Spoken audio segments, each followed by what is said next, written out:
চারদিকে সবুজ ধানক্ষেত, সন্ধ্যার আকাশে লাল সূর্য ডুবে যাচ্ছে। গ্রামের এক দুষ্টু কিন্তু ভীতু বাঘছানা নাম টিমু। টিমু সব সময় ভাবে, আমি বড় হলে বনের সিংহদের মতো সাহসী হব, কিন্তু ছোটখাটো শব্দ শুনলেই ভয় পেয়ে যায়। একদিন রাতে সে মাঠে হাঁটতে বের হয়। হঠাৎ অন্ধকারে ঝিকমিক করে ওঠে অনেকগুলো আলো। টিমু ভয় কাঁপতে থাকে। সে ভাবে হয়তো ভূত, কিন্তু ধীরে ধীরে বুঝতে পারে এগুলো আসলে জোনাকি। টিমু প্রথমে ভয় পেলেও জোনাকিদের সাথে খেলতে শুরু করে। তারা উড়ে উড়ে তার চারপাশে গোল করে ঘুরতে থাকে।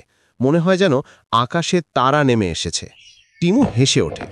হঠাৎ দূরে একটা ছোট খরগোশ কাঁদতে থাকে। সে পথ হারিয়েছে।